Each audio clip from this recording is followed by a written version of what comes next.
#ask doctor John Watson type చేసి మీ questions అడగండి, తప్పకుండా రిప్లై చేస్తాను. వీరా 108 డాక్టర్, నా హెయిర్ ట్రాన్స్ప్లాంటేషన్ అయి 35 days అవుతుంది. నేను డెఫినెట్గా టాబ్లెట్స్ యూస్ చేస్తేనే రిజల్ట్స్ వస్తాయా? మా డాక్టర్ 30 days తర్వాత టాబ్లెట్ ట్రైకోటాన్ సజెస్ట్ చేశారు. నా డౌట్ ఏంటంటే ఆఫ్టర్ హెయిర్ ట్రాన్స్ప్లాంటేషన్ ఖచ్చితంగా టాబ్లెట్స్ యూస్ చేసి తీరాలా?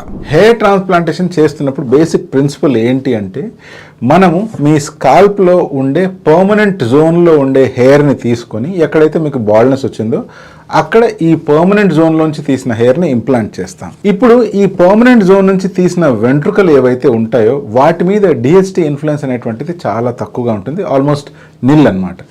ఎప్పుడైతే ఈ డిఎస్టీ ఫ్రీ గ్రాఫ్ట్స్ని మనము ఫ్రంటల్ ఏరియాలో కానీ టాప్ ఏరియాలో కానీ ఎక్కడైతే మీకు బట్టలు వచ్చిందో ఆ ఏరియాలో ఇంప్లాంట్ చేస్తాము, ఆ ఏరియాలో యాక్ట్ అవుతున్న డిఎస్టీ రిసెప్టార్స్ కానీ ఆ ఏరియాలో పనిచేసే డిఎస్టీ కానీ వీటిని ఏ రకంగానూ ఎఫెక్ట్ చేయదు.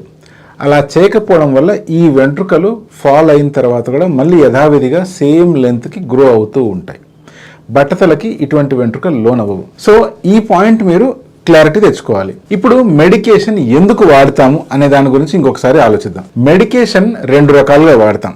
మొట్టమొదటి మెడికేషన్ ఏంటి అంటే, సర్జరీ జరిగిన వెంటనే ఒక 4 days or 5 days, sometimes 7 days వరకు యాంటీబయాటిక్ కానీ బేసిక్ పెయిన్ కిల్లర్ కానీ ఇన్ఫ్లమేషన్ లేకుండా ఉండే మెడికేషన్ కానీ ఇటువంటివి ఎందుకు ఇస్తాము అంటే, ఆ ఏరియాలో సర్జరీ జరిగిన తర్వాత అదొక ప్రోటోకాల్ ప్రకారం 1 week కోసం ఇటువంటి మెడికేషన్స్ అంటూ వాడతాం, ఎటువంటి ఇన్ఫెక్షన్ రాకుండా స్కాల్ప్ హెల్దీగా హీల్ అవ్వడానికి.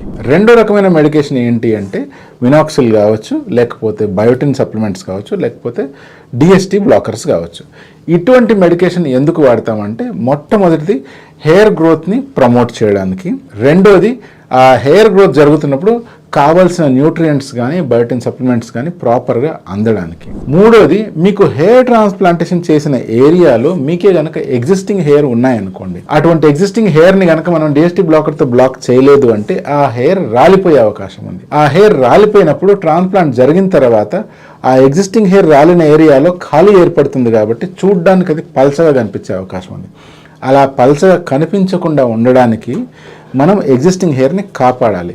అలా ఎగ్జిస్టింగ్ హెయిర్ని కాపాడాలి అంటే డిఎస్టీ బ్లాకర్స్ వాడి తీరాలి. ఇలా ప్రతి ఒక్క టైప్ ఆఫ్ మెడికేషన్కి వాటి పర్పస్ అంటూ ఉంది. సో మీ డాక్టర్ ఎటువంటి మెడిసిన్ అయితే సజెస్ట్ చేశారో, ఎంత పీరియడ్ వరకు అయితే సజెస్ట్ చేశారో, మీ సిచ్యువేషన్కి అంత పీరియడ్ వరకు మెడికేషన్ వాడడం చాలా అవసరం.